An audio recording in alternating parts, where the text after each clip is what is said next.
We're good. We're so good. I like that though. Yeah, I was trying to signal to you what Tucker was doing. No, he's not quite sleeping. Awake. He's sort of he's sussing things around. He's readjusting back to his home after I rip him from it every couple weeks. And Yeah. so he's transitioning. Got you. This is your new reality, Tucker. Welcome home. Yeah, welcome home. Relax. There's not a single other dog around you. Just chill the fuck out. Yep. How are you? I would love a bang update. I'm loving them. Thank you. I'm getting so many compliments. Thanks. I'm loving them too. I get a bang trim in like another 4 weeks, and I'm already like, do I need one because it's growing back so fast, it feels like. So I have a question. What? Well, they're fabulous. They look especially cute in this particular moment. My question is, if you felt confident enough or / had done some research and felt informed enough, would you ever play around with starting to trim your own bangs so you can do it from home? Fuck no. Absolutely not. Hard no. I have PTSD from that in my childhood. Oh, no. Did you know I gave bangs? myself a mohawk? No, we didn't. Girl, I did all that dumb shit without you there. If you were there, you probably would have said, Alex, no, put the razor I don't know. down. I could have gone one or the other way. I probably also would have been there being Actually, like, let's do it. Okay. So I gave myself a mohawk when I was in the 3rd grade because I thought a fine tooth comb would curl my hair. So I took my like middle part and like twisted it up and like held it like it was a curling iron. And then I couldn't get it out. So to just resolve that, I just chopped it. I just chopped it. I chopped the comb out straight up. It was literally a mohawk like that for a while. Oh, girl, how much hair? Like a whole bit up here? Like a good inch across. Wow. You know what? I don't blame you. I used to do shit like that too. I used to take my hair and a fine tooth comb and twirl it down. What were we thinking? I don't know. Then you want to know the other crazy thing I did? Actually, Diana Seabrook, shout out to you, Lady Di from BBT.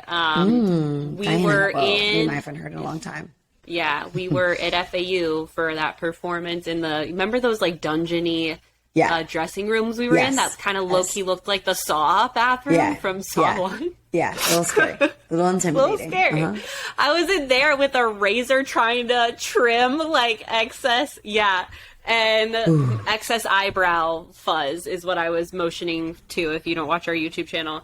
And Diana came up and grabbed the thing out of my hand, and she was like, absolutely not. Don't ever let me see you doing that again. And I was like, at the time, I was so offended. I was like, don't try to tell me what to do with my eyebrows. And I never did it again.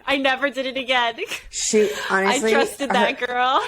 Her approach was direct, but she was looking out. She had your back. Yes, she said, girl, we're going to disregard this listened. entire moment. She didn't make it. She didn't stand there. She didn't follow up. She was just like, do not, and don't ever let me see you do that again. And thank you. Thank you. Because I listened and I never did it again, Lady Di. I never did it again. Lady Di. That was her nickname. That's so fucking funny. That's so funny. Yeah, bless up. Oh my God. You know what, Lady Di? This episode's dedicated to you. Wherever you are. To you. She's got kids. I think she's a mommy. Oh my gosh, really? Yeah. I didn't even know that. I'm so out of touch. Why do I know that? Girl, I don't know. That's a great question. I feel like you're right. Yeah, I am. Sometimes I'd be on Facebook, which is crazy because I'm not using Facebook for to keep up with people. Anything like that, yeah. But sometimes I'd be on Facebook and a BBT someone will show up, and then I'll just do explore. Let's just do a quick lurk. Yeah. And then all of a sudden I find on. myself looking at people that I haven't thought about in 25 years. It's not particularly healthy for me because I waste time. But yeah, I saw that she had kids and I was like, cutie. Freaking cute. So cool. All right. Well, I'm going to need to go lurk the babies next now that we're talking about them. We on know our show. that she's going to protect those babies from doing some dumb shit to their eyebrows. So for we already real, know she's got mom points in the back. They're blessed. Yeah. Exactly. Done. Oh my God, that was goodness. fun. How are you? How's your life? I'm good. I just came back literally off a plane today from Connecticut. Saw some friends, some people that I haven't seen since I moved. That was really cool. It was really interesting to be in a place. I don't know if you ever felt this when you would like, I don't know, go see people when you like, I don't know, do you ever go back to Virginia and see people from college? No. No. No. Well, I don't know if, and you haven't been to Florida in a long time. No. I do stay in contact with my best friends from college. It's just that one You're is not- in the you're not Navy, there. so Yeah. she's in and out of the country all the time.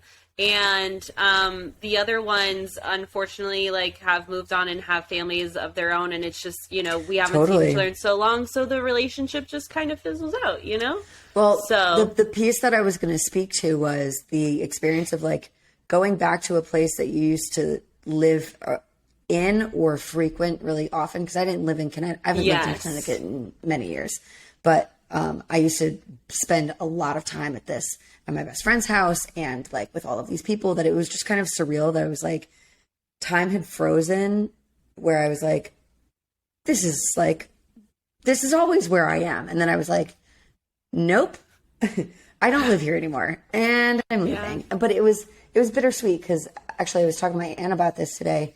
I was like, it was hard to leave. It made it sad to leave. Because I was like, oh, I like wish, we could be doing this all the time. And then you remember, similar to what you just mentioned about your friends, it's like, everyone is enveloped in their own lives and they should be. Everyone's got their stuff going on. They have their priorities. They're building families or they're building empires. And like, no one has all of that free time to be able to spend just like really chilling casually like that these days. And especially not like the type of weekend that we just had. It was like back to back to back sort of fun celebration, little partying, a lot of socialization. And I had to remember, I was like, oh, this is like, we gather to do this. This isn't the norm. So it's okay that I don't live really, really, really close to this because I don't think that we would be doing this all the time anyway, type of thing. Yeah, I get that. So lots of How thoughts. fun. Yeah, it was fun. It was really fun. Yeah. Last week I was like, makeup. And this week I'm like, bags. Crusties. Yeah. I woke up and had mad eye crusties today. Yeah. Oh, Yeah. I have been sleeping very little lately, but for good reason. So we're good. Yeah. And, little eye mask situation can fix that. Can fix everything. I have loved Yeah. the travel time to just watch all of this Love Island episodes. Oh my from this God. week. That's been really Yeah, fun. I bet. Okay. I'll be I'm honest, excited we're going to get into it. I want to check in with you about something. Like, I don't know if What? I felt like each episode from this week felt like things had particularly moved. Like, I didn't feel like a whole lot happened in many of the episodes from the week. But maybe that's true most weeks. Or maybe, you know what it is? Casa, fallout. Yeah. Like, there was so much that went on last week Yeah. that this week was like dull. Yeah, I get that. I did enjoy this week though, but I also hear you when you say it feels lackluster in comparison to the week prior. Agree, Yeah. because the week prior, our jaws were basically on the floor. I was screaming at the television the majority of the time last week, whereas this week was a little less. Totally. We had to draw a map Yeah. for last week. Bro. A map had to be drawn. Yeah, and even then it's a cover it. cluster. Yeah, yeah, exactly. Okay, All right. let's do it. Well, yeah, let's hop right on in here. So where do we start this week? Jay in China. Okay. Yeah, Jay and China and Dami and Summer are in the bottom two couples after the public vote, and then the Islanders are tasked to decide who's going to stay. They pick Dami and Summer, obviously for the purpose of allowing India and Dami to continue to get to know each other. Yeah. Word. Get to know each other. They continue to date. And then we see Jax sort of pour his heart out to Paige later on that evening with a heartfelt letter from his cell phone. Yeah. And it was over. It Like was she was nice. like, we're together. Yeah. It felt like my notes on the thing was felt love bomby to me. Because of the timing of it all. Like he was it took him a couple days to get to that point of wanting to be vulnerable, for whatever trauma Jax has that's unresolved in his life. But it's just like at that point, it felt like he was just trying to say whatever he could to get the result that he wanted. So yeah, I didn't really care for it. No, and it's a tricky situation because someone in the position that Paige was in is like, she really wants to hear the things that are going to make her feel good and secure about this person that she really likes. And you could tell that, like, even though she was so upset by his behavior and how he reacted while they were trying to navigate the fallout of all of that, she still was sort of like holding herself back from just falling back into things with him. So I think like he did all of that, and honestly, he probably would have needed to do half of it for her to feel like, okay, yeah, we're going to make out. We're going to sleep together again. It's just, it made me a little bit disappointed for the time being. Yeah. So I'm with you with that. I also feel like I'm trying to like put myself in their shoes, and it probably feels hard. It's hard. Yeah. Because especially like with what they had before, which seemed so great, for it to be drastically like blown up, and then I feel like the environment is conducive for you having shittier expectations because of just the way the show is set up, Yeah, definitely. So I feel for Paige. I also get the environment of like how much grace do you give because of the environment too. So it's kind of like this weird, if this was the real world, I wouldn't tolerate it, but also this isn't the real world, but also I don't want to be an idiot. So it's this back and forth, duality they're experiencing. And you also want to stay and you want to keep dating someone to be on the show and facilitate a connection. It's exactly what you were saying last week of like all of this happening within a microcosm. Like for real. We hope, although we see people stay with partners who behave poorly, apologize, get back together, behave poorly, apologize, get back together, even with the option to explore connections elsewhere. So I'm not surprised. Like, I don't think that it's actually that different than what typically happens. Yeah. I feel like we're actually looking at that sequence in plain sight. It's just disappointing to see it on display in such a high stakes environment. It's more intense because it all moves so much more quickly, right? Yeah. So it's like what might occur in the span of 3 months in the real world is occurring within a week and a half in the villa. And there's no room to be alone. I know. I don't understand that because I would want to be. Like, I value my alone time. Not like I wouldn't want to be with the girls. Like, I would love to, like, get on with the girls and, like, hang and be with friends. But I also very much would, like, at least want an hour to myself probably every day where it's like, is there a meditation room I can go to? Do you have, like, meditation pods? I would go to the Beach Hut Bonanza. However, I would need to adjust the lighting. Okay, I don't know what the Beach Hut Bonanza is. What the fuck is that? Do I need to Google this shit right now? No. I'm going to tell you. I'm going to tell you. It's where they do their confessionals.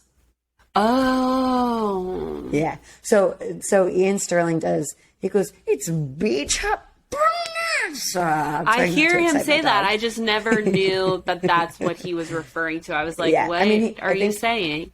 I think he creates the Beach Hut Bonanza game out of like the Beach Hut confessional space.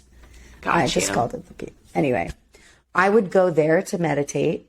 Yeah. But I would have to dim the lights because it's bright. Way too bright.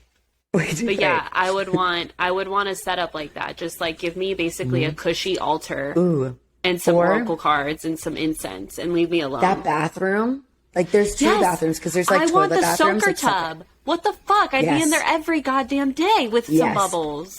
Yes. Yep. But you'd have to keep people out. You know what we could do if you and I were there? No. I have a solution. You'll stand guard. Yeah. I'll stand at the door. Exactly. Done. I'd be This like, is it's how we occupied. are. Yeah. It's occupied right now. We're busy. You Yeah. will, and maybe we have to put a limit on the timing. That's all. That's fine. That's fine. Yeah. We got Okay, it. we figured we'll it do it. You know, this is such a side note, but what I would give to be able to go back in time and be a fly on the wall for all of our childhood shenanigans, like just to see, because like you and I have always had this, like we are always like telepathically on the same page. Yeah. And so I really wonder if like, it was just like, it's us. Like, I don't know. I just want to see it. I want to see it. You're wondering, like, I would like, want to go back and relive it. you want to be able to see the magic. Yeah. I get like, that. can I just go and watch? We have the podcast that we can watch whenever we want, and we could do that. But it's not our childhood selves. Yeah, that's what I'm saying. Like when we were 11, dancing around the pool. Like I want to be able to like go back and like, you know, that night that you were trying to teach me how to kiss. I want to go back to that night. That was a good night. I also I have like really little plain memories of us as well, like folding our laundry, specifically that like my like Target Superman underwear. I love those. Watch Cats. Thank you. Me too. They have stuck in my head for some reason. We watched Cats. You know, we were watching a lot of television while folding laundry. Also, you taught me how to clean my leotards in the bath. Oh my gosh. The only reason it bothers me is because it's such a sign of my childhood neglect that like we talk about it and we laugh because it's like, wow, this was the reality. But I'm like, it's kind of fucked up though when you like know the full scheme of it all. Maybe my perspective in that moment was like, we only had so few leotards and we had to dance every single day. So we needed to wash leotards much like earlier than we had to like wash the rest of our laundry. So like leotards, tights, so they needed to get washed like pretty much daily. So we did it in the tub. Yeah. Well, you know what memory I would go back to? What? To bring it full circle, the chat that you and I had in the bathtub, in your mom's bathroom. Yes. In the bathtub. With the spritzers. With the wine cooler. Yeah. With the wine cooler where we were talking about and we made too many bubbles. Fuck. Too many bubbles, and we were talking about God. Yeah. See? But that's what I'm saying. Like, that would be us on Love Island. Like, we wouldn't be out grafting for guys. We'd be sitting in that fucking tub with our own spritzer We'd be processing. Bubbles, and we'd be sitting there processing and talking about, like, the philosophical experience of it all. Yeah. We'd probably be voted off in a week. No, like I think we'd be kept on because we're like the two old men from the Muppets, except not. You know the two old men from the Muppets? Yeah, I know exactly what you're talking about. They shout from their little box seat. Yep. First of all, I know exactly what you're talking about. But second, them, but kinder. Yeah. But we're from we're at the terrace and we're shouting from the terrace. Oh my God, are you kidding? First of all, the emotional intellect would be so welcomed on this show. First. Second, I think everyone would benefit from our banter and our insight, and people would keep us together and on there because joy. Who doesn't want more joy? I'd recouple up with you. Oh, I wish that was an option. I wish you could couple up with your friends. That would be interesting. Yeah. But then no one would ever leave. Yeah. Ugh, whatever. Okay. Back to the show. I mean, that was a really fun, exciting journey to go down. Yeah, we took a deep dive. I got lost there a moment. Okay. So yes, Paige and Jax, they make up. The next day, the boys are sent away on a rest and recovery little spa moment, which I did love watching them like mutually put face masks on one another. I thought that was so cute. And they're just chilling. They're stupid. They're just chilling, thinking that nothing's happening. Adam Collard, who we learn is a previous contestant from season 4, Love Island UK. And as I mentioned in last week's episode of ours, that Adam Collard was known as this dude who just jumped from broad to broad to broad, was like a true player, like real, and like everyone was tight about it. I mean, obviously he got away with it a lot of the time. What do you mean tight about it? Like Like people No were one like, called him out on it. like the girls felt some type of way, but there was always someone that was simultaneously like pining for his attention because of the way that he looks. Gotcha. So I was expecting his behavior to be very similar to that, which wasn't giving him any credit that it's been like 5 years, Right. about 5 years. So his behavior is totally different. Yeah. Yeah. But I don't know how genuine that is. It's just what I'm seeing so far. Same. I mean, I don't know the guy from the last season, and so far I'm like, he just seems like a really solid, normal dude who like knows what he's looking for and is like being very direct about that, sussing out his options and like being upfront about it. He's being am quite very respectful. impressed. Yeah. Yeah. Yeah. 100%. Impressed with his candor. Yeah, and just like how he's handling himself, I will say he has the worst butt. I did make the first note I have on Andrew here is that he has the shittiest pelvic position ever. My Pilates instructor, for those of you who don't know, I used to be a Pilates instructor for a very long time, and he's totally tucked. He has no ass. He's walking around like this. Yeah, true.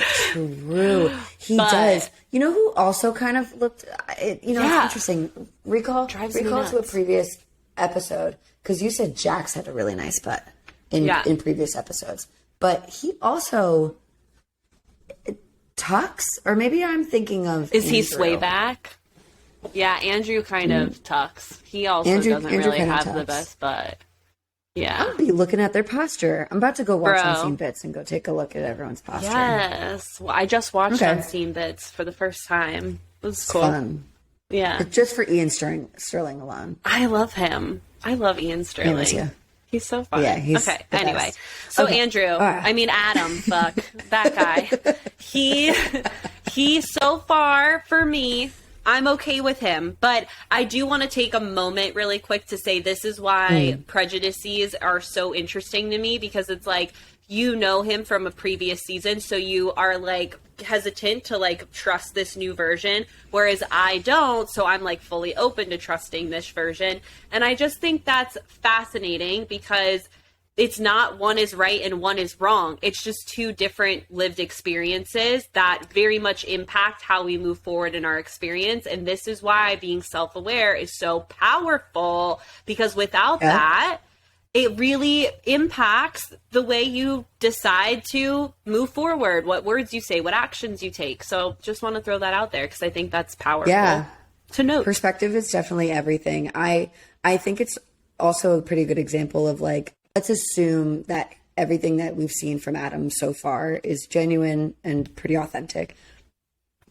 It's a pretty good example of how like every single person should be allowed the grace to change and mature and grow and maybe apply a little bit of insight to their own behaviors and do better. Again, I don't have a full scope to say he's a changed man, but people can change only as long as they desire that change. Yes. And over time. Like, it hasn't been a week. It hasn't been a month. It hasn't been a year. Although it's been 5 years. Yeah, it's been a while. So it's like, you know, a 20-year-old is very different than a 25-year-old is very different than a 30-year-old, right? So it's like, people have the opportunity, right? Yes. Sorry, I just had a flashback of like me at 25. Like, girl. Running around. Jesus. Yeah, and me at 20. I don't even want to talk about it. No. Nope. We're Next. not. Okay. So Adam comes, he immediately starts talking to everyone. It's very clear that he's taken with Paige. Paige is also like in a very unique position, having just taken more steps away from Jax, but also simultaneously recently just reconnected with him in a more intimate way. So, but they seem to get on pretty quickly. And then when this sort of becomes later on that night, Adam is talking to, or rather the boys are just sort of talking, Paige is talking. There's a rumor that he has been, as they call, like slacking Jax off, basically saying to Paige, Jax has been an idiot. Like, I don't behave like that anymore. Right. Like, I matured. So if you're looking for something that's a little bit more evolved, like, I'm probably your best bet. And he wasn't even saying it like that. Like, No. I just made it honestly sound worse. And it wasn't like that, but that was the message that Jax was receiving. Right. And so we see Jax totally lose his fucking cool. Yeah. And shit kicks off. Yep. Yeah. Like, I feel bad for Jax because, like, clearly there's he's a wounded dude. Like, he's insecure, although he probably would never call himself that. But the truth, in my opinion, are in his actions. And the reason he kind of, pops off like that is because his ego's been wounded. He is self-conscious about something, that he feels is being exposed. And so he, goes to bat to try and protect himself by giving into his emotions, lashing out on the people nearby, wanting to pick a fight and having to have everyone tell him to calm down and let it go. And like, it really wasn't a big deal. You're getting more worked up than it's worth. But as we all know, when we're in our survival response, we can't frickin' hear. So it takes him quite a bit to like get to a point to where he can even just like chill. But we really do just see him spiral and not rest in what Paige keeps trying to remind him, which is, hey, I get that you feel threatened because there's this other guy, and what you're working on, like, this is an opportunity for you to show me that you can control your tone, your emotions, how you communicate with me, how affectionate you are with me. Like, there's everything that they've talked about is like on the table right now. And he still is choosing the victim mindset of like, don't let him tell you that he's better than me. Like, I'm I need a posture. I need to puff my chest out and like claim my territory. It's like, ooh, yeah. And we've seen him do that in other Multiple more ways. subtle ways than this. But maybe it was before he and Paige were really like further along in their coupleness. I do think I wanted to bring this up briefly, which is that like it is a really good example of all of the things that they had on the table and a good opportunity for him to try things differently. It was too soon for that change to sort of like begin though. Like at the same time where I totally agree with Paige, like she was like, dude, please try to handle this situation better because it's not that deep essentially. But I also want to shed a little bit of light onto his perspective of he's not saying this, but what I understand is like, even if he agreed with all of those changes to be made, it's still not going to happen today. No. Not going to happen today. No. Like, so I think it was just a fucking lose-lose situation. I feel like moment. If Paige, and this is why validating is so important and men and women need to do a better job of it always. Gemma actually is a great example of this later with her situation with Luca. When we validate our partners, one, it allows them to feel heard and seen, which allows them to calm the hell down, right? When we meet our partners and they're being emotional with us and we try to talk to them logically, like you're overreacting, you're being dramatic. First of all, it's really invalidating and a version of gaslighting. But two, it just sends them more down their survival response, which, we just said you're not going to be able to hear when you're in your survival response, which means effective communication isn't going to happen. Whereas when we can build a really good habit, like if Paige met Jax and was like, Jax, I so understand why you're freaking out. Like, I get it. Like you and I have been in this weird limbo stage. Like it seems to me, empathetic guess, it seems to me you're feeling a little threatened right now with Adam being in here. And I so understand that. If the roles were reversed, I also would feel uncomfortable. And, this is an opportunity for us to really work on these things that we've been talking about. So like what's happened has happened, but moving forward the rest of the night, let's try and breathe. Let's try and calm down and just have a good time together. And like make it about them doing this together instead of her being like, you need to calm down, right? Because it's like, don't ever say that to anybody. Don't ever say that to anyone. It doesn't do you anything. It does not create space for the calming down to happen. What does is the validation, is the I see you, and that's okay. The emotion is okay. Absolutely. Yeah, I think that's missing in a lot of these couples. And I don't know if it's that we're just not we're not taught it. It's not modeled to us. And usually this is happening, at least in this experience, it's with a bunch of really young people that maybe haven't explored all of the ways to navigate like healthy conflict, right? So that's why we're taking this opportunity to say now, like, it makes sense that these things get your nerves hopping. But if you notice that your partner is struggling with the thing that you've been asking them to do, like, validate them, as you're saying. Yeah. And I want to bring up, we see that there's awareness around this because what ends up happening with Gemma, Tasha, Paige, when Tasha, and we can talk about this later, when she's having the meltdown about being in the bottom three again, like they knew that the first thing they needed to do was let her feel her feelings, right? And they got upset with other people coming in trying to invalidate them too quickly. And even Gemma said there's a time and a place. So what is it that we can do that for our friends but not our romantic partners? Like, your romantic partner should, fuck that word. If you are in a relationship where you prioritize friendship, then that should be the bare minimum in your romantic relationship as well, right? Like there should be that mutual, what I give to my friends, I give to my partner, right? So, and then some to the partner, obviously, but. What a good lens shift. I love that. Just an observation, because it's like, why is this situation, that's how you're going to approach it, but then the next day, you're not giving that to your partner, the space for them to feel their feelings. Yeah. Ooh, what is it about our romantic partners that gets us so, like, defensive immediately that we don't... but we don't do it with our friends. Why does it spark the same type of reaction? The vulnerability if the relationship isn't the same. So it's like, my friend, I'm not gonna, have babies and build a home with my best friend, not necessarily, right?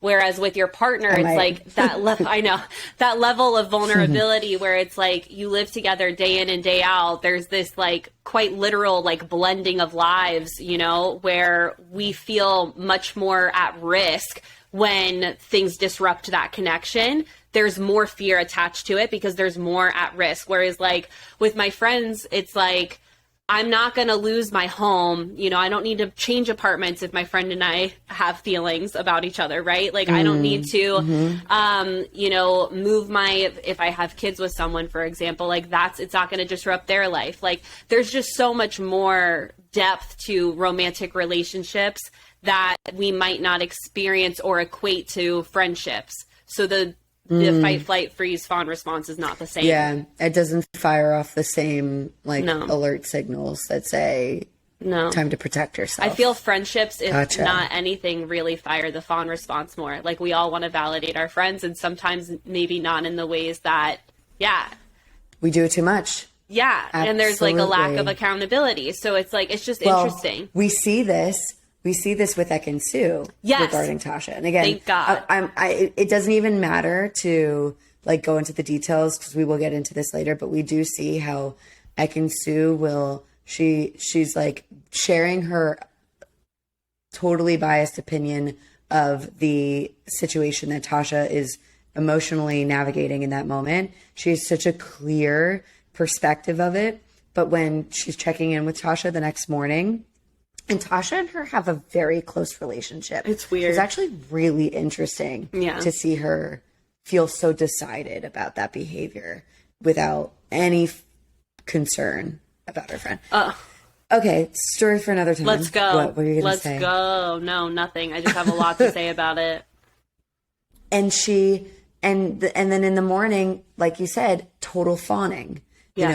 Like, as long as you're happy, blah, blah, blah, like, there was like, she didn't try to like share that opinion or even a softer version of that opinion. Yeah. Do you feel you're really as committed to Andrew as he is to you? Like, do you really feel that, Are you at that place?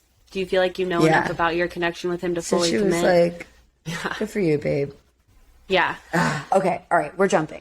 Yeah. So we have the next big thing is the next morning, Jax has gone through a lot with this fight. And then the back and forth with the page. And I don't know what happened for him during the span of the couple days. Again, I'm not there. I don't know what his experience is like to a T, but he decides to leave. He thinks he doesn't, I don't think that he thinks. He says that he is not feeling like himself. This is too much for him. He wants to wait for Paige. Doesn't make any fucking sense.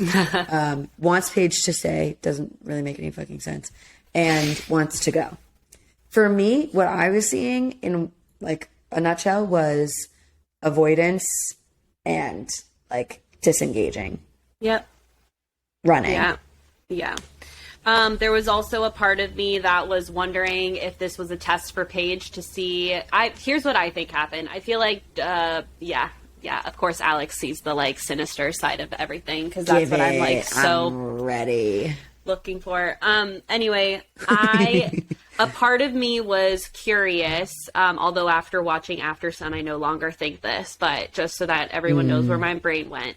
I was curious to know if there was any ulterior motive of one trying to hope that Paige would leave with him.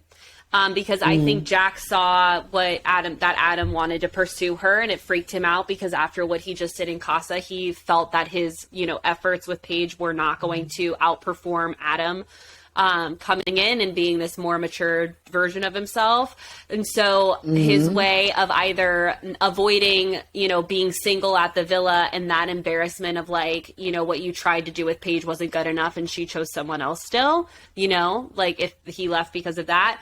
Or, like I said, it was this, like, last effort for him to try and get her to leave with him and be with him. So my brain went there, and then my final note on the subject was like, well, if he watches from home and sees her and Adam connecting and doesn't like it and comes back... Because, like, I don't know if that's happened on Love Island, if he'll try and come back and show up and be like, Paige, I want you to leave with me or whatever. Like, it's I don't know if not standard, but I think that the producers would be like, yeah, sure. Yeah. So Seems I was like riot. If anything like that were to try to happen, then, like, I totally would be, my paranoia would be confirmed. It doesn't look like that's happening, and I'm really happy for Jax. If he left truly because he felt like he was falling apart and needed to like get his mind back to a healthy place, do you, bro? Like, that's hot in its own way. I just wish he said less on his way out. I feel like he said so many icky, not, like, I didn't like when he was like, don't even think about me to Paige. It's like, okay, dude, like, realistically, like, don't tell her what she should or shouldn't be doing, like, let her, and then he's trying to be, like, romantic in a weird fucking disconnecting and he also, way. like, hugged her and then was like, you're still enjoying your time here, and, like, implying he's miserable, and it's like, okay, again, like, you don't need to guilt trip her for enjoying her time here and, like, positioning yourself that way. There were just, like, a few things he said that I did not care for. So, it just, like, I think what I've noticed with Jax over the last couple of weeks in this series, since like shit kicked off with Casa, is that he's no stranger to saying things that make him picture him to be the type of person that I think he wants to be for the situation. Yeah. Even if that situation is not painting him in a good light, it's like he comes back from Casa and he's an absolute fucking douchebag out there, comes back and he's like, but I chose you, and then tries to be romantic in that way. And then she's icing him out, and then he's like writing a weird fucking letter about how, like, it's always been you. First of all, that doesn't make any sense. You just had your tongue in a bunch of other people's mouths. So it just, like, I think, and honestly, even the After Sun, like, I agree with you. I thought it was interesting to see how he actually reacted to Paige connecting with someone else, which seems like a genuine connection on Paige's end. Agreed. Like, I don't think that she's cracking on just for the sake of, like, filling the void. This seems to be, like, a promising launch start. I'm not saying for a relationship, but, like, two people who like each other. Yeah. And even the way that he was talking about it, like, I had to take care of myself, which I'm not going to doubt. That's a stressful environment. Oh my God. Even though it's a vacation.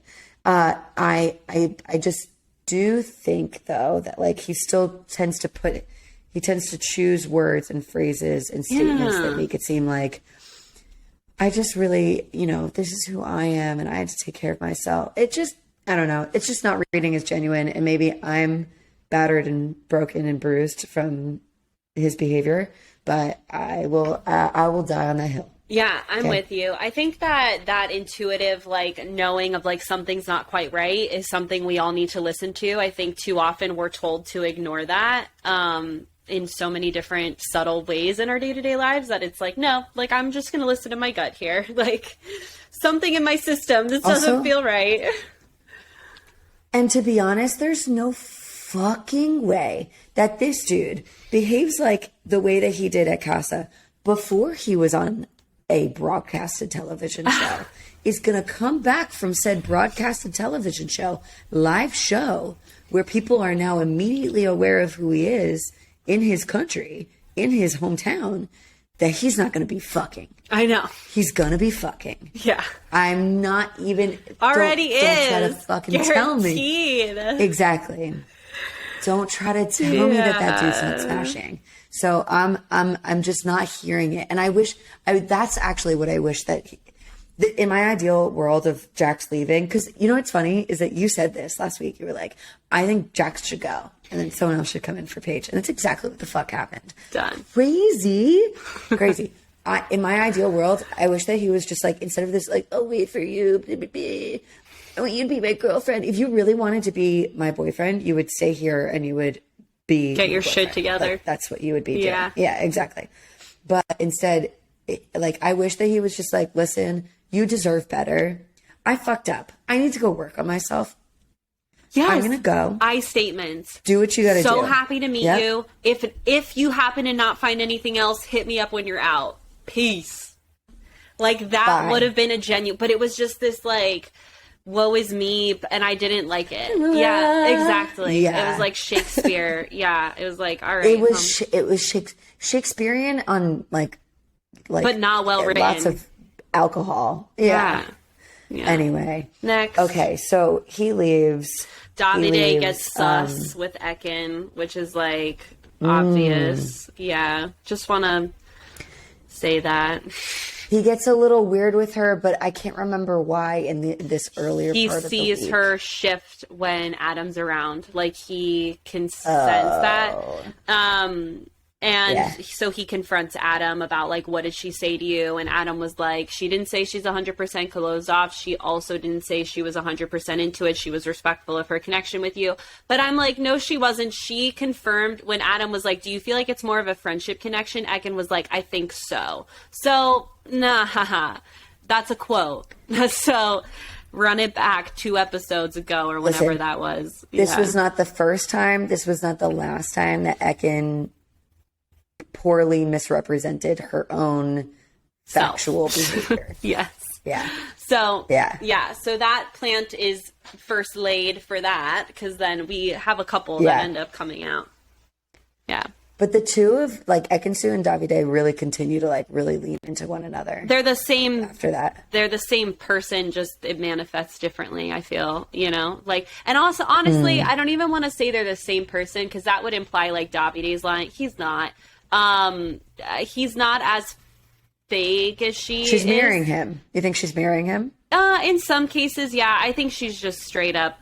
I think she's very severely narcissistic. I'm going to stand by that. And nor do I think that when I use that term, do I think that those people are damned to be, awful and don't deserve anything. Like I said before, don't deserve anything good in life. Absolutely not.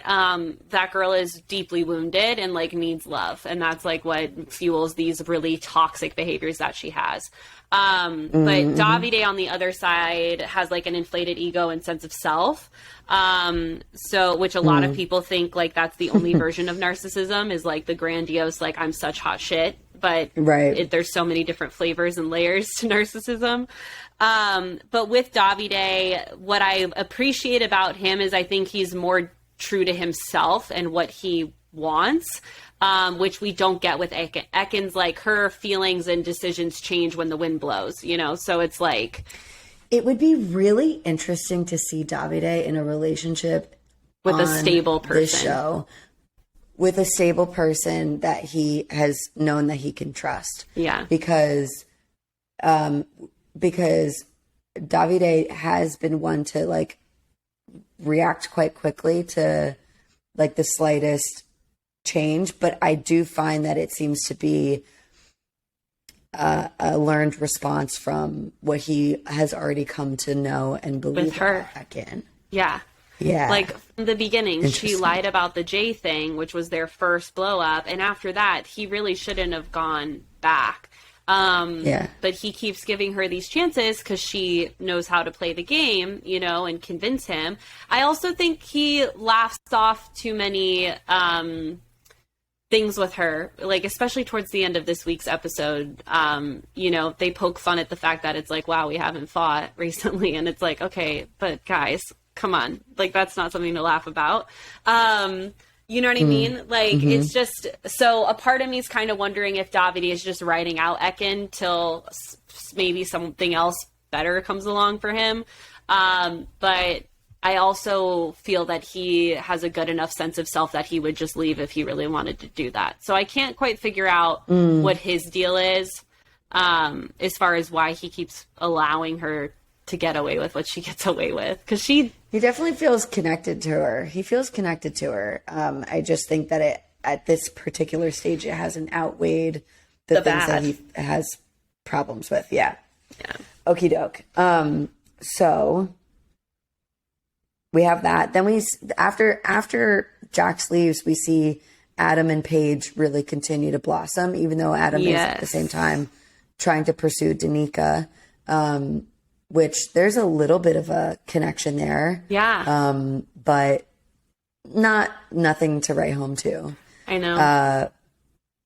We should make a pit stop to just say Danica eventually ends up connecting with Billy. Yeah. And I will say one positive thing about it that I noticed so far is that Billy is quite disarming because he is pretty charismatic and pretty funny. Yeah. He's good socially, whether that's super genuine or not. I'm not the right person to say at this time and place, but he is disarming. And we've been talking about how the fact that Danica needs that, like she needs to be disarmed. She needs to be able to be more comfortable with herself. I do feel like finally we are seeing her in the presence of someone that she is interested in, being more and more of herself, letting some of those guards down. And just allowing herself to be like silly. And she's clearly like a little goofy, a little silly.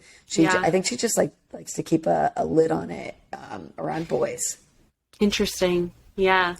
She's an interesting gal. She does not get a lot of airtime because which, you know, it's kind of a good sign. Not enough sauce. It's a green flag, really. But true. Yeah, it is. Because it's like, if there was drama surrounding her, the cameras would be around her all the time. You know, Danica, green flag for you, girl, because clearly drama doesn't follow you. So that's nice. But yeah, I feel you. I think what's great about what we're seeing unfold between her and Billy is it was natural. Like, it wasn't forced. And I think she really needed that. I think she needed time, which she was not getting the weeks leading up to Casa, and then even in Casa, she is that kind of girl. She's a slow burn, again, healthy quality. I think partially just because of her own insecurity of like wanting to be, not vulnerable at first. Like, she needs time to like melt that cube, and like you said, feels comfortable like really letting herself out. And now that Billy's made space for that through a friendship with her, that connection just grew. So it's like, I'm interested to see how this goes with them, because in my opinion, it's going to go one way or the other. It's either going to be like, no, this is like making out with my brother, or it's going to be like, where have you been all my life? Can I rip your clothes off now? Yeah. So far, she's reinforcing that there's an attraction. Agreed. And then he had like the moment where. Yeah. Yeah, but do you remember the moment when he was like watching her in the gym? And again, she was doing a bit of like pick me. Oh my God. behavior. Yeah. But. Of course. But he was like, Sam. Yeah.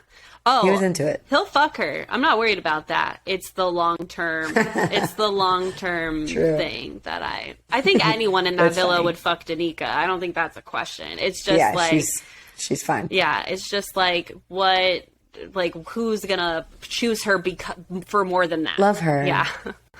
Yeah. So that's funny. Okay. What? No, it's just I want this for Danica. I do too. I do. Like I want. Come on, girl. I don't know if it's gonna happen on this show. I love the way she says "but" for her. But. It's so like I'm like, what dialect is that? But. Yeah. I'm like, what is that? It's hot. I'm like, can you? It's always so cool. It's a really specific accent from a really specific region, and I wish I paid attention to it when she was like introduced to us. I know. And I wish that I heard it reinforced, like when they like talk to each other, because it's specific. It's so specific. So what we also have is Gemma and Luca have their first date. Yay! Fucking finally. Finally. Why did it take so long for the producers to do that for them? I don't know. But I was kind of hoping they were going to go to the hideaway after. I feel like those two need to fuck real bad. But they already went to the went to the hideaway. Oh, I forgot about that. Jesus. Yeah, because it wasn't very eventful. Okay. You know, they need it to be eventful now, I think. Typically, like the most solid couple on the show is like a really well liked couple, and the public obviously likes them enough because they never like been in the bottom in or any whatever voting. Yeah, but like the After Sun episodes, like all of these other things, like people are not passionate about Gemma and Luca. They're not super warm and cuddly. They're boring. Yeah, they're kind of boring. Luca is. Gemma is not. Yeah. So. We should talk. So their first date, what I do think was kind of cute was that they basically talked to each other and they were like, Luca was like, I want you to be my girlfriend. I want to be your boyfriend. That's really important to me. And he was like, but I also know that your family is really important to you. And that like, I'm not going to be able to do that with you until your parents say green light. Yeah. So just know that that's how I see us. And that's what I want. But I'm also content in waiting for that time to be there. Yeah. It was like, pitter patter, pitter patter. Yeah. Super duper duper cute. I've really kind of needed this time to like watch their relationship because like I said, like the way they flirt is they're mean to each other. Like they have that kind of like sass between the two of them. And for some couples, it really works. For me, it gets exhausting. Yeah, it's like I'm okay with like a little teasing, but I also just really want my partner to be like, "You're pretty and I like you." Like, okay, like I don't always need to be picked on. Whereas with them, it feels like it's constant. And so I want a balance. And to each their own. I'm not sitting here saying it's healthy, not healthy, or right or wrong. Like again, to each their own. I do feel for me personally, I needed more of them to be able to get why they were so into each other. And so this date really gave me that. So I was really thankful for it. And I did I really like the majority of the time. Luca did kind of piss me off when we can get into that later. But like I texted you, Luca, I feel has relatively decent communication skills for the most part. I agree. Yeah. I totally agree. And so, I really value that in him. Once he's emotionally sound, receded. Yeah. He can handle the conflict cleanup. Yes. Really well. So well. But when he is escalated, he's kind of the opposite and he's a little impossible to talk to. Yes. I mean, aren't we all? But yeah, True. So I needed this and I was really happy for them. And I could tell how excited Gemma was when she was getting ready for the date and when she was on the date. Like her body language was so into him. And I just really needed that from her because I have always, like what Dami said weeks ago with the whole, like someone could turn your head if they were really a good fit for you. That's really stayed with me because I've been wondering if she would. So after that date, I felt much more confident in how she felt about him. So anyway, that's that. Mm-hmm. Yeah. It was cute. We were happy for them. And the end. we'll have to come back to them later at the end. Okay. We also have before the boys recouple, there's soon approaching a recoupling. Tasha and Andrew. Yeah, what about him? Tasha and Andrew, they're like, Tasha is very vocal with Andrew. This is not news. I'm not breaking news here. She's vocal with Andrew about what she wants. She's vocal with Andrew that she wants to be with him. She's vocal with the girls that she wants to be with him. And then she will say to a private person that she's like still missing something in one expression or another. And Tasha is very sensitive, which she's allowed to be. She's allowed to have things hit her where they hurt and to move through those experiences. I think that it's a little bit short-sighted to not have this understanding of why the public continue to vote her in a bottom 3 when she does make flip-floppy statements from one place to the next. And it's like, girl, that's it.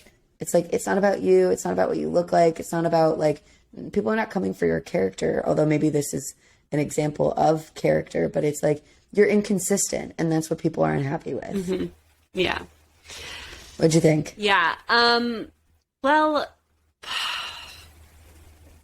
I didn't mind her being emotional about being in the bottom 3 again. Not at all. I didn't. That was fine. That's a separate conversation. Okay, we will get there. People's reactions. Okay, full transparency, Tasha flip-flopping really doesn't bother me that much. Here's why. I feel in this container, it's going to fucking happen. I think Andrew, and I also think it's very fucking normal for one person to be more attached within a relationship dynamic before another. Like, I think I think these things happen. It's a part of the process. I think that as long as Tasha has been upfront and open about what she's feeling, that, you know, it's okay for her to be. Now, what I wouldn't be okay with is if, and this did happen, I didn't like this, where she went and told Andrew, like, I want to be with you, and then gets into bed with Billy and says, you know, basically FOMO, like, there's a part of me that it has a fear of missing out with you. And I literally put in my notes, girl, those are inside thoughts. Like, that is not something that you need to share, especially with that person, because you're basically playing with fire. I felt in that moment. You're saying there's nothing wrong with her having the complexity of all of those feelings coexisting at the same time, but being choosy about who you share that information with because of the impact that it will have, especially on a person who is interested in you and could possibly continue to pursue you. That's where you're playing with fire a little bit. Agreed. Gotcha. I also think that it would be way more mature of her to bring this all to fucking Andrew, her now boyfriend.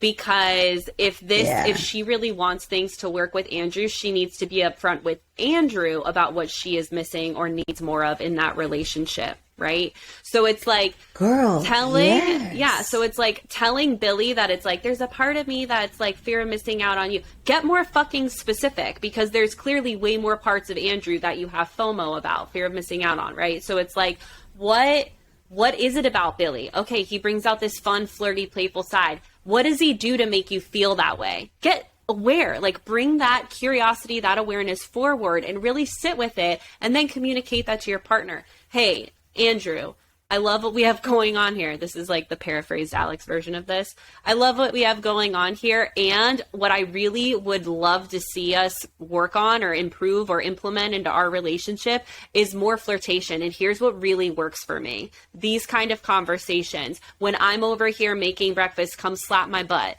When I'm doing this, come, you know, I don't know, whatever works for Tasha. But communicate that. Equip your partner with the knowledge of how to bring it out of you, right? Like, this is something that no matter who we're with, whether she stayed with Andrew or Billy, she would be missing aspects, right? No one is going to be our one shot perfect partner. So it's up to you to train them on the things that you're like missing that you need, right? So that's my issue with Tasha. Yeah. Those two things. No, I totally get that. I think that this is a really good example, because if you are finding yourself saying like, I really like this person. I want to go to the distance with this person. And you also have the experience of feeling like, oh, something's missing. You share that with a friend. You share that with someone who's attracted to you. Again, to your point, and I thank you for sharing that perspective because it makes me think about it a little bit differently. It is like, yeah, you are allowed to have those thoughts. You are allowed to have those feelings. They are allowed to feel like they cancel each other out. And maybe someone wouldn't understand it on the outside perspective. But that's why you have to be really careful about who you share it with, or you trust yourself to share it with yourself. And I think a good way to get to a place where you're talking about, where you're saying get specific so you can talk about it with your partner, is you need to identify that in a safe place, either with yourself, in the container of yourself, or a container of someone that you actually trust. You don't really, not an Ekin-Su who's going to say, no. You know what I think when I see the two of you? You want to talk to a friend who's not actually going to share what they think that you should do. They're going to ask you questions, and they're going to give, yep. Well, sometimes I even see Paige be a little bit like, girl, don't worry, it's this, Agreed. Don't do that. I think that we tend to do this because we're trying to help fix and we're trying to help lead people towards the thing that we think is best for them. You are the only person that knows what's best for you. Sit down. Sometimes I do a lot of this processing myself, not because I don't trust a lot of the people in my life, but just because I know I can get very easily swayed by other people's opinions and perspectives. Yeah. So for me, I've learned and built into my own practice that I got to ask myself and be like, ooh, if I was Tasha, I really like this person. This person has given me a lot of things in a relationship that I didn't even know I could get, and they feel good, and I like them, and I want to continue it with this person. But sometimes I feel like I'm missing out. What do I feel like I'm missing out on? Let me answer that question.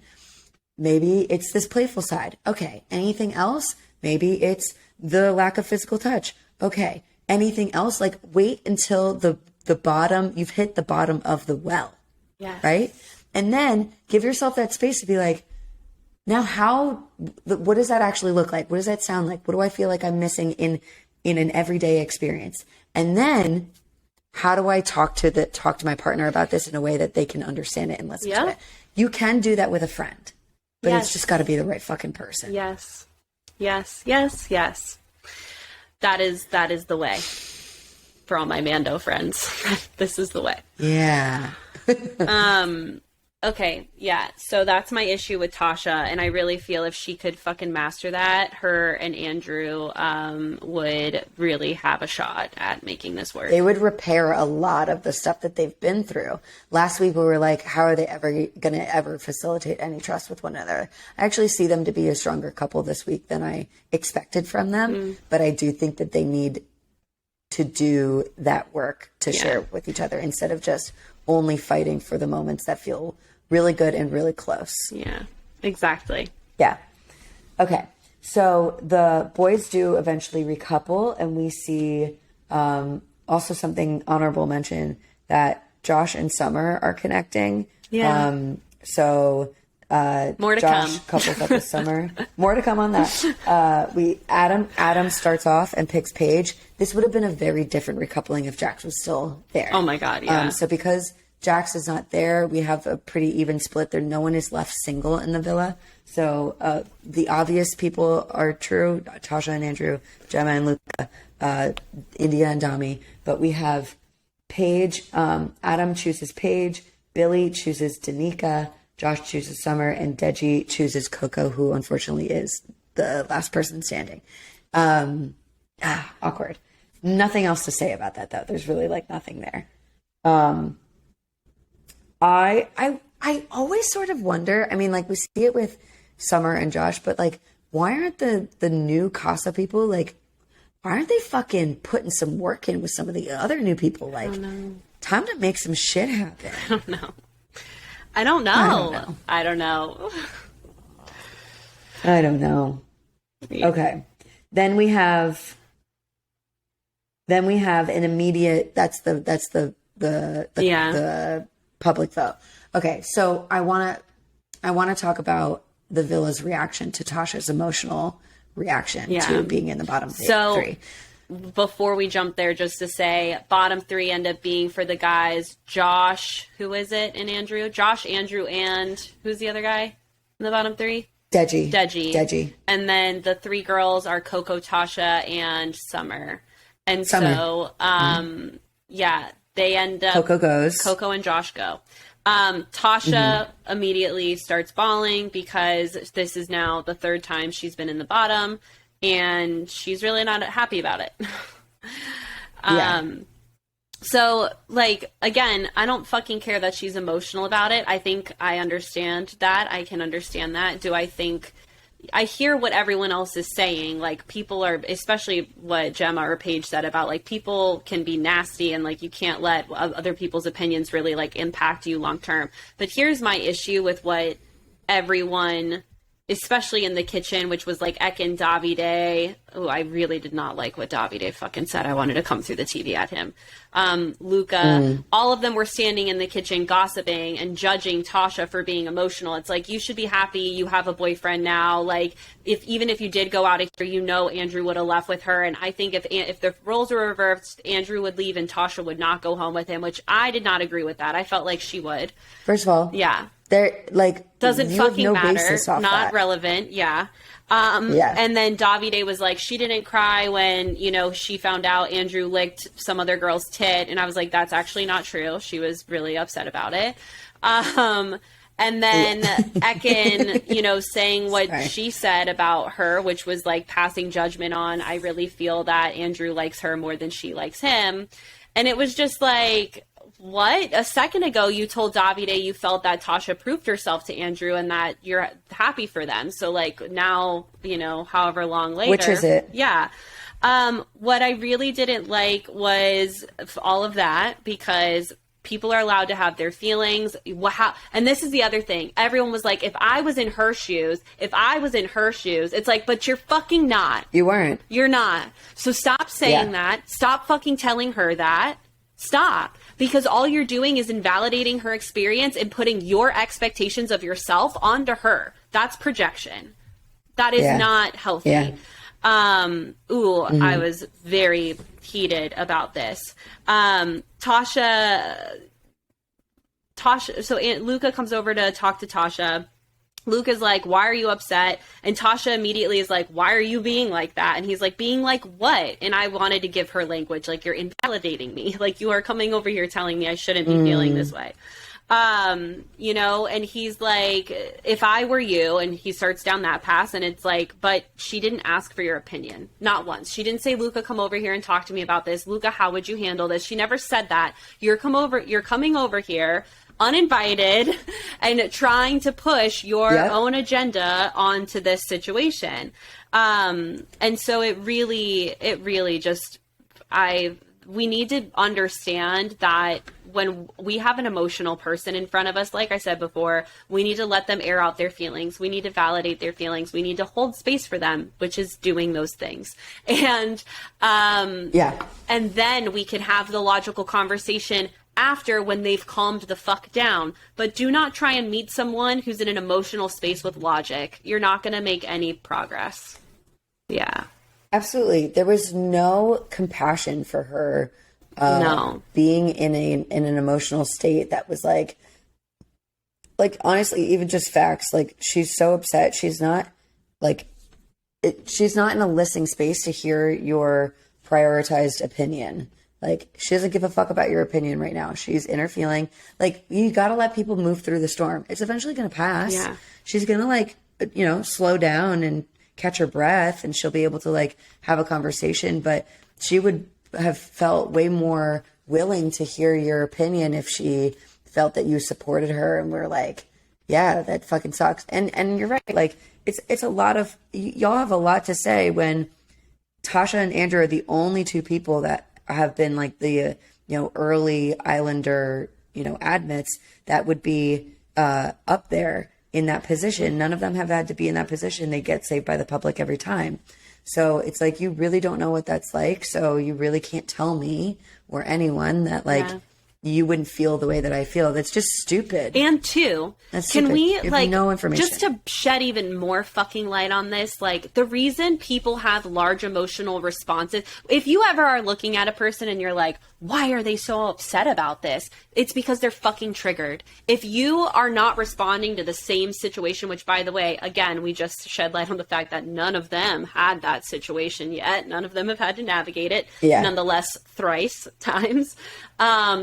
So, you know, when someone is having a large emotional reaction to something that you don't see as triggering, you need to understand that it is a trigger. It is not a decision for her to just be sad and throw herself a pity party. She's not over there doing that, okay? Which means she has trauma. Let's understand the fact that this gal has a very severe hearing impairment to the point to where she needs a hearing device in her ear in order to even be able to participate in this experience. What does that mean? At some point in her life, she probably was bullied for not having the hearing capabilities that you do, okay? And now that's an assumption on my part, but just knowing how kids are, when something's different, sometimes there's a lack of compassion there because they don't know what they don't know, and they point it out. Yeah. So it's like, you know, this girl probably has had a lot of her life has been through some shit. Yeah. That where she wasn't liked by everyone, or she didn't have a lot of friends, or she, you know what I mean, felt like she was on the outskirts. And so this is why it's a trigger, because she is on the outskirts from the rest of you who are all chosen. So it's like, fucking give her some grace here and think outside of your own goddamn box. Like, I really felt for Tasha when they were coming at her, because it's like, this isn't this grown woman sitting in front of you being emotional. This is way deeper than that. And none of you are emotionally intelligent enough to figure that the fuck out. Sorry. I'm still heated about it. Go off. No, I agree. And I think, like, even just to redirect the people that were coming at her in that time, to say, not like, there's a time and a place, I think is like not it's not redirecting it with like justice, you know, like it really needed to be like, listen, this is not appropriate right now. Yeah. Like, you really, like, she needs to be able to just feel how she's feeling. Like, give us some space. I wish someone was like, yo, give us some space. Back up. Yeah, because, like, her girls were trying, but that should have been the moment where they were like, hey, Luca, we got this. Give us come back in 2 hours. Yeah. Quiet yourself. Yeah. And be away. Yeah. Be away. Then, they have a sleep on it. Tasha and Andrew sort of show up for each other in that moment. And they make up, they wake up in the morning, and they're all good. Yeah. And, you know, they carry on. What we head towards, which we've only gotten like the first part of this, is I guess we saw the whole experience of they call it mad movies. And I think this started from an older season where they, like, one of their sayings was like, that boy, he makes mad moves being like, little snaky or whatever, or like jumping from couple to couple. And then they started this bit where they show highlight reels of shit that people have not confronted with one another to really expose each other. Whew. And I'm so fucking glad that they did it with this group, because this group needs it. I know. Especially because of all of the serious judgment that they pass on Tasha. I know. It's like, your day is coming, motherfuckers. For real. Yeah. It's today. Yeah. It's today, they say. Anything stand out to you, generally? It's today. The Love Island God said it's today. Anything stand out to me? The 18.9-inch dick. Too big. Yeah. I was dying laughing when they brought that statistic up. I was like, there's no way. 18 inches? Not only 18 inches, 18.9. Are you kidding me right now? That thing should be outlawed. Anyway, no. I mean, what stood out to me was that, one, because Tasha and Andrew were forthcoming about all their shit, what they saw was what they saw, and was it uncomfortable? Sure. But again, honesty wins over, because then they didn't have to deal with anything uncomfortable. I'm really glad that Ekin was the very first one that people went after. Everyone acknowledges there were so many one-liners. Like, we've gotten great performances from Ekin, but Becky, whatever, the chick they brought in, I forget her name. I did know her La Da Dee Da song. Yeah, Becky Hill. Thank you. Yeah. I'm so pop culture ignorant. So we got it. Thanks, girl. Where I am weak, you are strong. Yes. So anyway, and vice versa. Thanks. Yeah. So everyone's like, we know that Ekin is like a little like she is who she is. And so they go after her first. Yeah, for sure. And I was glad because I was waiting for that to happen. What let me down was Davide did not really give too much of a fuck. He got over it pretty quick. Yeah, he did. Yeah. He was upset at first, but then was like, all right, whatever, and took her back, which I did not like. I was hoping he'd be done for good that time. What about you?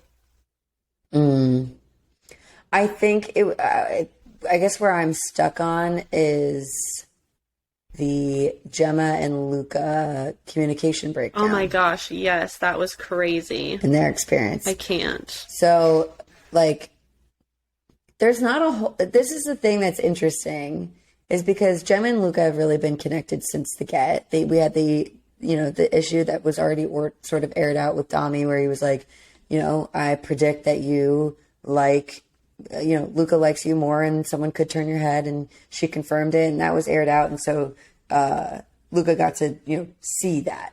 But then there was the Billy dynamic. Yeah. And so this is what I understand is what happened. We see Billy trying to flirt with Gemma, and Gemma not really making any, she's not opening any doors to it. She is flirting back with him in a really fucking mild way. Yeah. You'd have to pull up a magnifying glass type of shit. Yeah. Do you know what I mean? Yes. And but so Luca starts kicking off, and it's Gemma assumes that it's because she thinks that he understood her to actually be flirting with him. Right. And she's like, I didn't do anything that was that bad. And the girls are confirming that I didn't really do anything that was bad. Mm-hmm. And I agree. Again, hence my magnifying glass. But what Luca's point is, and I will get into how I feel about his point in a second. His point is that he had confronted Gemma, and we said this a couple of weeks back. He confronted Gemma about the fact that Billy was flirting with her, and she totally wrote it off and was like, we're mates. And so that, in a way, is like gaslighting Luca's observations to say, like, no, I'm fucking watching flirting happening. Just shut it down, I guess. And I think, and that was true at the time too. He was just like, I just don't trust these motherfuckers. You're good. Yeah. You do what you got to do. I don't trust everyone else.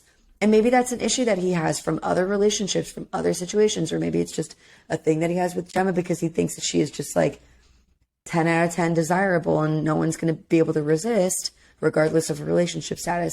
And so he was upset that he was made out to be a quote, like a mug, a fool, because he looked, because he seemed to be overreacting when it was actually confirmed that he was flirting. He was trying to see if there was a door open. And then it just sort of builds.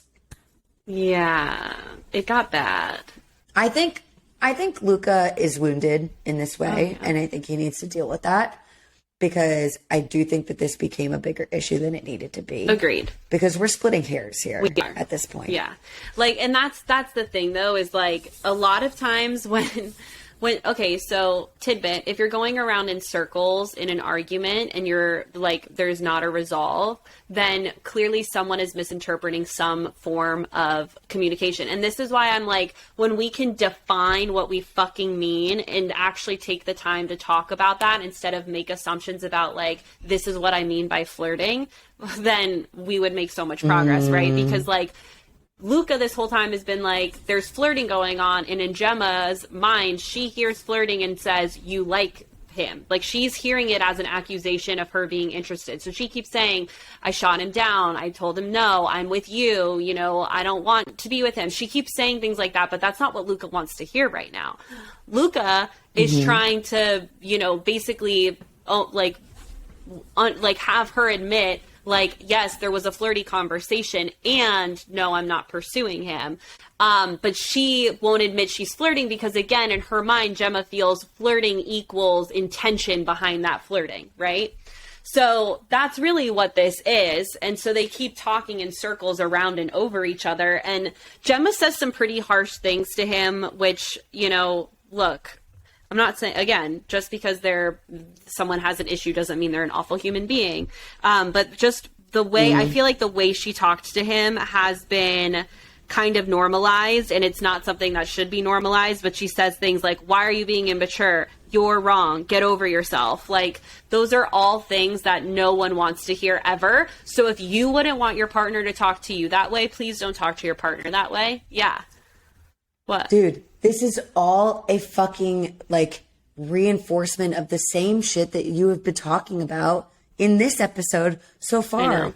She, like, with her friends, with Tasha, she was able to give Tasha space to, like, have her feeling and to be in her own perspective, and then was maybe going to address the, like, the breakdown of the two realities, right? The two experiences of the reality. And for some reason, well, we know the reason. For lots of reasons, we cannot do that we have trouble doing that with our partners. We can do it with our friends, and we have a lot of trouble doing it with our partners, because I have seen Gemma really be supportive and be able to navigate conflict with other people in a really level-headed sense. But then with Luca, it's like name calling. It's going to get a reaction out of a person every single time. I don't know what it is. We just find that those things are so easy to reach for in that moment, when really, like, it's adding so much chaos to the original problem that by the time you get so heated, this is what people talk about. This is what they mean when they say, like, I don't even know what we're fighting about anymore, because you've just piled on, name calling, your kitchen sinking, you're bringing in problems from every fucking which way that you forgot even where you started. Yeah. It's bad. Like, she lost it. She did. In a Gemma way. In a Gemma way. She lost in a Gemma fashion. Yeah. And so, what ends up happening is they take a break, and then eventually later, Gemma asks Luca to sit down. He's very upfront. He's like, look, clearly I'm not happy. It was, and he expresses, like, it was you, to Gemma, it was you making it seem like there was nothing, there clearly there was something flirty. And she's like, listen to what you're saying. And she just, like, kind of goes off on him. Eventually he calls Billy over. Billy's like, look, I was confused because it felt like this. And she was like, well, yeah, we had a flirty chat. And that's all Luca was looking for. And he was like, but 2 minutes ago, you just said you weren't flirting. So this is what I mean by, like, the definition of what they're trying to express as flirting is completely different. And if they had just taken a moment for her to be like, okay, I hear you. You're telling me that you feel that there was a flirty interaction with Billy. Can you tell me more about that? Help me understand what you're seeing that I'm not necessarily seeing, because I really care about you, Luca. Like, if she had reassured him, it would have helped him to, like, calm the hell down to actually move forward in this conversation. So always, when in doubt, that's where you should start, because, what ends up happening is basically them agreeing, like, okay, yeah, it was a flirty chat, but there's nothing more than that, and that could have been handled in 5 seconds if she met him with compassion at first, instead of allowing his survival response to trigger her survival response, which is really what happens in a lot of relationship conflict. Yeah. You said it. You absolutely fucking said it. Yeah. So they haven't totally resolved their shit, and we're going to see from next week, where that takes them. I'm sure that they fucking figure it out. I mean, they have expressed I love yous. They're very committed. Couples tend to go in two routes. And obviously it's not super binary in this way, but, like, couples will either, like, deal with it and really look at the problem, revisit it, and address what went wrong. Or they will fucking blow it over, revert right back to the old patterns, pretend it never happened, put on a happy face, enjoy each other's company again, and then eventually all of the behavior sort of repeats itself through a different trigger. All over a series again. of triggers. Yeah. So I hope that they do the former. Me too. But we'll find out. I think last bit of the movie fallout should be about India and Dami. This is when India really got to see the true extent of Dami's behavior in Casa. What she had understood from him when they got back was obviously he had coupled up with Summer. He brought her into the villa. He was talking about how there was a couple kisses, 3, 4, 4, 5 kisses. Not a fair picture, not a fair representation or an illustration of what was going on there. It was a lot more than that. The kisses were bleeding into one another. Yes. And sometimes there were multiple kisses with multiple people. Which, again, playful, fine, not a fucking big deal. But if you're trying to stand on this hill of honesty, you left that shit out. Exactly. So India sees just how close Dami and Summer were, and just how free Dami felt to express himself in the ways that he was. Test the relationship. Thank you. And she must be abso-fucking-lutely smitten, dude, because she was mad for about 30 seconds. And granted, she actually, I don't really fault her for this. She was upset. They call Summer in. Summer gives a pretty fair, statement on what that was like from her perspective. And India was hitting on the same thing that we were talking about a couple weeks ago. It was like, you clearly did more with this person that made them feel like that there was more going on between the two of you. Yeah. Not just like, we're just playing around with each other. This is just for hee-haw, shits and giggles. So India was picking up on that. And Dami was like, well, I didn't have feelings for her. That is ignoring the fact that that behavior that led to those results, it doesn't matter if that wasn't your intention. That's what happens with real people as they perceive you. Yeah. So it's your responsibility to just say, well, I didn't develop any feelings. Well, buddy, like, everyone is the last to know about that. Yeah. So then the problem that the thing that I really have an issue with is that he like grabs her. Yes. Pulls her down with him on the daybed and for like a forced cuddle, which I think is so fucking inappropriate and weird. And manipulative. And she's obviously tense. Yeah. It's really manipulative. She's tense, although she is like, well, I'm only here because I'm comfortable. It's really comfortable, to be fair. And it's like, first of all, this is a problem. She, like, don't touch her. Give her space. Walk away, sit next to her in silence, whatever the case is. But the forced cuddle that's a move. It is a move. It is a very calculated move by people wanting to disarm your suspicion and get their way. And like Dami, I really did not appreciate how he talked to Summer too in that interaction either, calling her fake just because she didn't say what he wanted her to say.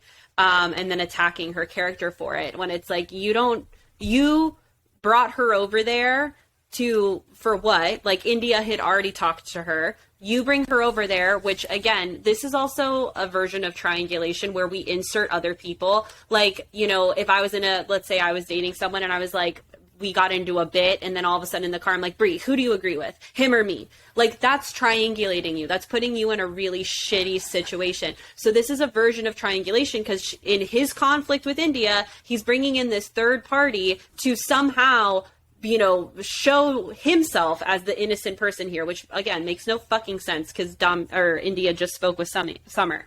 So yeah, I didn't like that he went after her, attacking her character, being all like, you fake, like, wow, we're really going to be like that. It's so icky and like just pushing those buttons and like, what, you just start digging your hole deeper with me, dude. Yeah, there were some red flags with Dami. There were red flags with Dami. Yeah. Speaking of, are we ready for red flag, green flag? I'm so ready. Are you? I don't have them prepared, but I am going to get ready. Okay, let's go. Let's do... What's your red flag? Okay, what's my red flag? Green flag. Yeah, I was going to say, let's do green flag first. Okay, let's do green flag. Let's do green flag. My green flag is... who should I give it to? I guess I'm going to give my green flag to Adam for just being super direct with what he wants, as well as direct with the other people that he's been conversing with, like even the guys who have had questions for him. So I'm applauding that. I'm applauding his directness. What about you? Yep. We didn't exactly touch on our frustrations with Luca, though I'm going to briefly, and you chime in if I'm speaking on your behalf and you don't agree with me. His reactions to a lot of things were really annoying, and I thought him to be really immature during the movie event. It was really bad. I really didn't like it. I'm surprised that Gemma didn't actually have a conversation with him about that, because it was really uncalled for. I am going to give him a green flag, though, not for that moment, certainly not, but I'm going to give him a green flag for being pretty aligned with what Gemma's boundaries are when it comes to establishing exclusivity in a relationship, and being able to be like, your family's really important to you, but also not like not keeping her hanging, being like, I don't want to like tell you how I feel until like I know that I'm secure and I know that I'm going to be your boyfriend. Like, he's like, no, cards on the table. This is how I feel. You do with that information with what you will. Like, do what you need to do with your parents. If they're good, I'll be here. If not, we'll have to figure it out. So I appreciate it. Word. Cool. Red flag. Red flag. All right. Let's see. My red flag. Oh my God. It's always so many. There's so many. My red flag. There's so many. Yeah. My red flag is gonna go to Luca. No, I lied. I mean, I'm gonna give it to them both, Luca and Gemma. I give them both red flags for not validating people's feelings before they try and have a logical conversation with them. Yes. There you go. You. Yeah, absolutely. I'm gonna give it to Ekin. Yeah. For existing in a lot of ways, but I know, to be fair, I like the way that I was really starting to. This is probably kind of funny. I was really starting to like buy into Ekin a little, just because I have enjoyed watching her be a supportive character while her drama has been toned down. I've enjoyed watching her be friends to other people. It's what actually initially drew me to her to begin with. But the way that like to watch her relationship with Tasha develop as it has, like Tasha really confides in her. When Tasha's going through the most difficult moments that we've had the opportunity to see from edits, she spends private moments with Ekin. So regardless of how genuine or authentic Ekin is, Tasha's having a real progression of her trust with this person. So when Ekin is so bold and certain about how she feels about Tasha's decisions, probably informed with a lot of personal and private insight from some of those conversations, it was really gross to see as like a person. Yeah, and that's why it's like in a relationship that's platonic. Yeah, and that's why I'm okay using the N-word with that, like meaning narcissism with that, because it's like it's such a calculated. Good clarification. Yeah, sorry. Yeah, I'm so sorry. The narcissistic tendency of entering every single relationship with some kind of convenience, right? Like, you know, she knows she needs to look like a normal girl, so she knows that having girlfriends is going to help with that. And so if she can establish, and that's what's so icky. It's like, I don't trust that girl. I just don't. I would not recommend anyone confiding in her until she has worked on herself and is a trustable source or confiding she is in tempting space. Though she's tempting. That's the thing with these types, though, is they're not idiots. They know how to. They know. So it's like they know. And so it's like trust equals consistency over time. Watch someone's patterns before you truly trust them. How do they handle stress? When they are put up against a corner, do they throw everyone else under the bus to save their own neck? Or are they willing to accept accountability for their shit? And I have not once heard Ekin accept accountability for her shit, other than her trying so hard to initially gain back Davide's trust when she was like massaging his hands and shit. But again, calculated 100%. move out of convenience to stay. It's like, And a personal goal of hers. yeah. Okay. Something that was going to directly benefit her. We have a question. We did it. We have a question. I have to take a pee break. Okay, let me write it down. Okay. Okay. Pee break initiated. I hope Tucker doesn't get up. Don't get up, Tucker. Oh, shit.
Okay.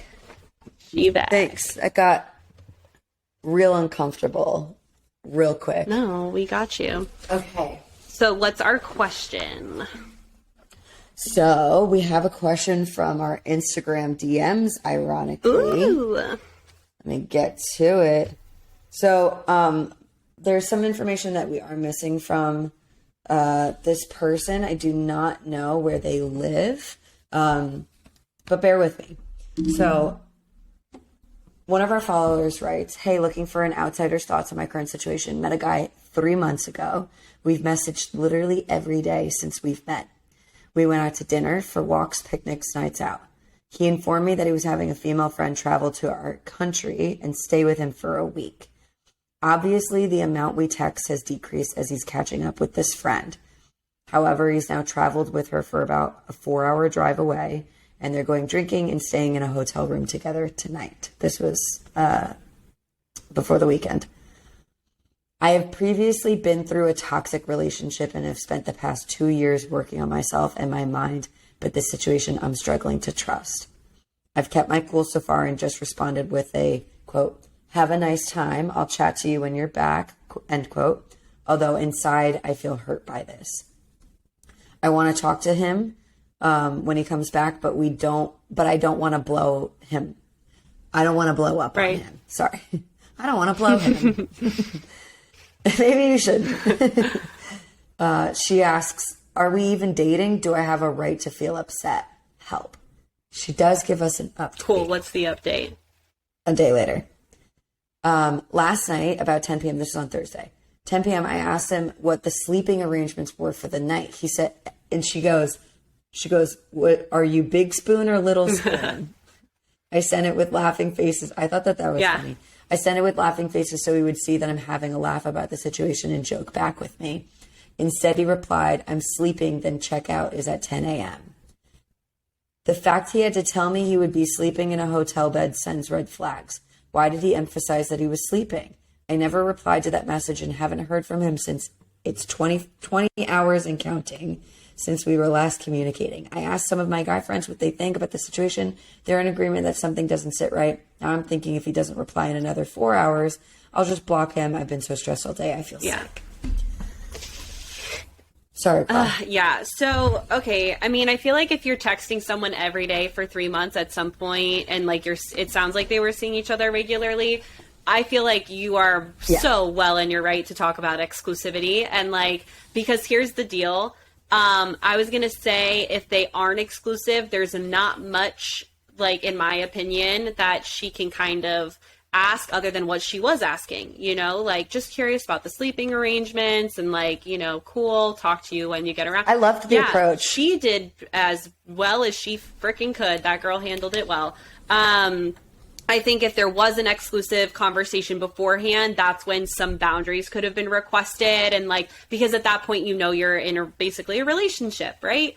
So it's like, you know, there's respect that could be held there. What I think is the biggest red flag out of all of this was the I'm sleeping text and not really laughing a lot. It was like a defensive text reply in how I would interpret it, instead of him like trying to say, you know, well, just for clarity, like, yeah, we are sharing a bed, but nothing's happening. I want to make sure you feel comfortable. Like, I feel like if he was a healthy, and like very conscious and like wanted to make her feel comfortable, he would be going out of his way to make her feel comfortable.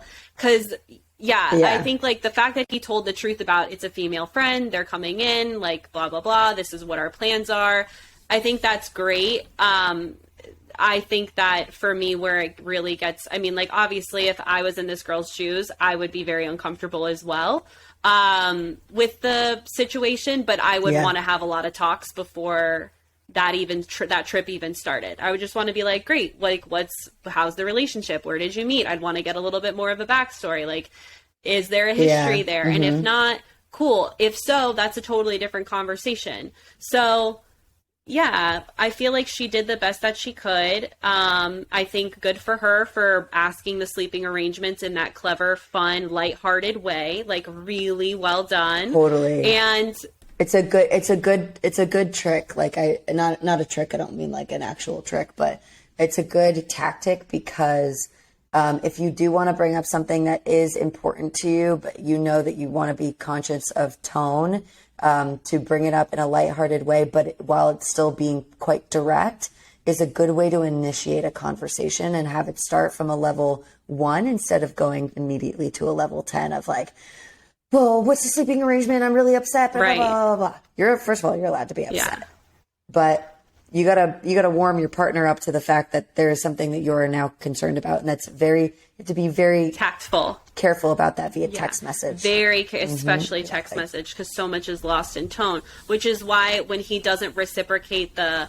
laughter, and it's very much I'm sleeping, right? Like, doesn't really answer her question. She didn't say, are you sleeping? She said, are you the big spoon or the little spoon? And that's your answer. That for me is when it's like, all right, we got to move on, because that's just not an answer. That is an answer by not being an answer. Yeah, I think I agree with everything that you've said so far. I think, and I stand by this. When I was initially reading these messages, I was like, absolutely. This is why I asked her if we could answer this on the podcast, because I wanted to sort of show support and make an example of why the way that she approached this to start was really useful. Again, I think taking Alex's advice to be a bit more communicative early on when you know that plans like this are going to happen with a new partner of yours, just to let them know, like, hey, not really sure what the deal is, but I just want to let you know that, like, as soon as you told me about it, like, I'm excited for you and for you to spend time with your friend. And I had a feeling that made me uncomfortable, and I just wanted to bring that up with you. Like, you're allowed to be curious without making any certain demands, but it's navigating those conversations which is what allows two people to start sort of getting on the same page about what the expectations for one another are, or you find that you have very different expectations for your relationship at that time. Yeah. Right.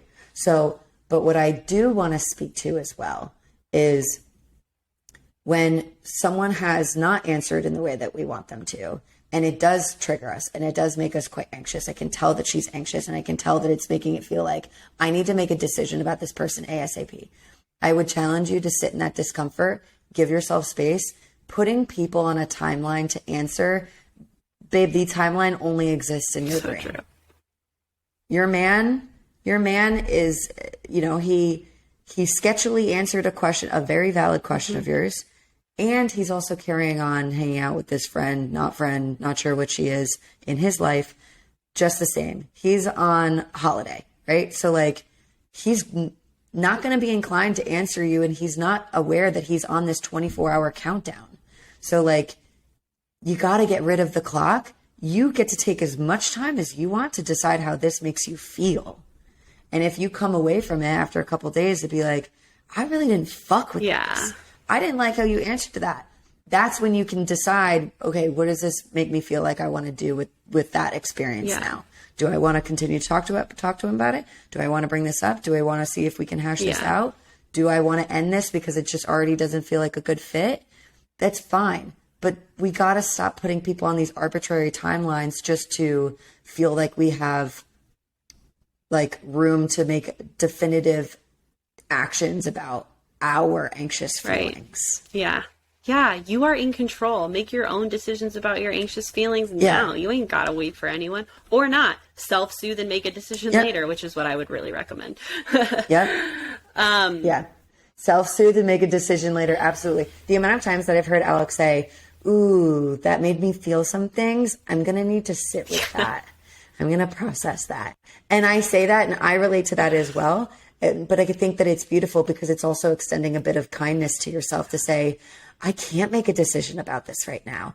I do need to kind of let this feel. Yeah. I need this feeling to happen. I want to see if it moves. I want to see if it stays. I also think the reason I do that is because I have learned the hard way so many times that we don't make good decisions when we're emotional. We just don't, because of how our brains are wired. So, I've made a lot of really dumb decisions in a moment in my fight, flight, freeze, fawn response that I have not been happy about later.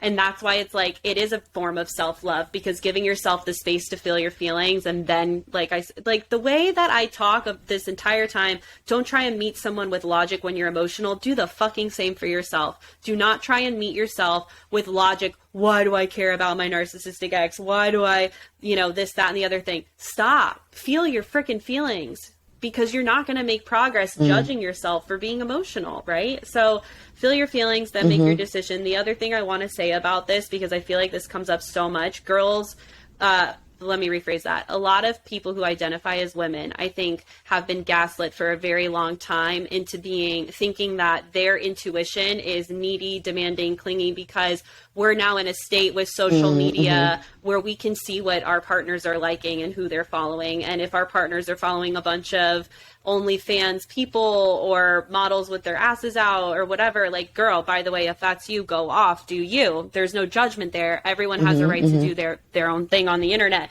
And, of course, within moral reason. All right.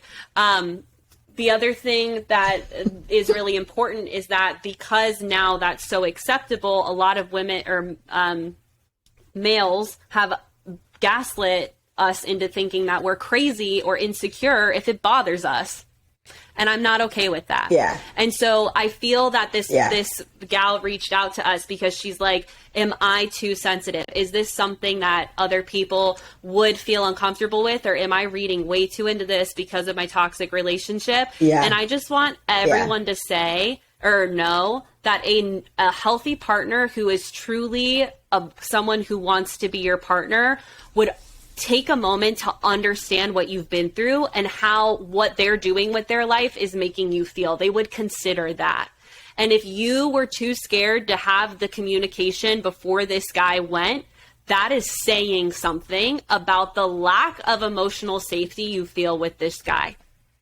Because you are not crazy. Yeah. You are not insecure. You are not too much for wanting to understand what that relationship is and what's actually transpiring when you're not around. And I feel for so many women who that go through something like that. Or I've even had women talk to me. It's like they like all of these different photos, of basically softcore porn on the internet, and it makes me really feel uncomfortable because of this, because of what I've been through. I've been cheated on. I was with a sex addict. I was with whatever. And it's like, we need to feel safe. And if this person, by what they're doing actively in their day-to-day life, doesn't make you feel safe, that's enough. That doesn't mean you need to change your sensitivity levels, right? Like, yeah, 100%. Just wanted to say that. I totally agree. And I think it also like makes us feel like, so let's say we've decided that I do have a right to be upset about this. Now I don't know how to bring it up because I fear that if I do bring it up, it's going to make them decide that they don't want to deal with this with me. And it's like, because they're going to fear that I'm overreacting. And I think if that's the reaction, I'll give you all the information that you need about that. 100. So when in doubt, assess how it makes you feel. Bring it the fuck And if up. they, But try not to You don't need to avoid the conversation though. Like bring it up. See how this person responds. Yeah. Because like Bri said, They'll exactly, that conversation, healthy relationships require communication. So if someone shuts down when you're sharing your feelings, bye. Yeah, Yeah. totally. Well, we hope this was helpful. And good luck. If it's not with this dude, For real. else, girl. On to the next one. Thanks for playing, is what I like to say. Yeah. It's like Monopoly. Okay. You Go around, collect 200. if you also listen, we're collecting cash, we're making moves, we're advancing our goals, we are moving away from the bullshit. That's what we're doing. If you've been listening and you also have a question that you'd like to ask us, you can reach us on our website, www.ditchthescriptpod.com. You can also, like this listener, write into our Instagram DMs. You can follow us on Instagram and TikTok at ditchthescriptpod. You can also apply for a free mini session where we'll chat with you for about 30 minutes and talk about, a specific issue you've got going on. You can have a little FaceTime with us. How about that? Hey, girl. And that's it. What am I missing? No, leave us a rating. No. Yes, rate, review, share, subscribe. Yes, the end.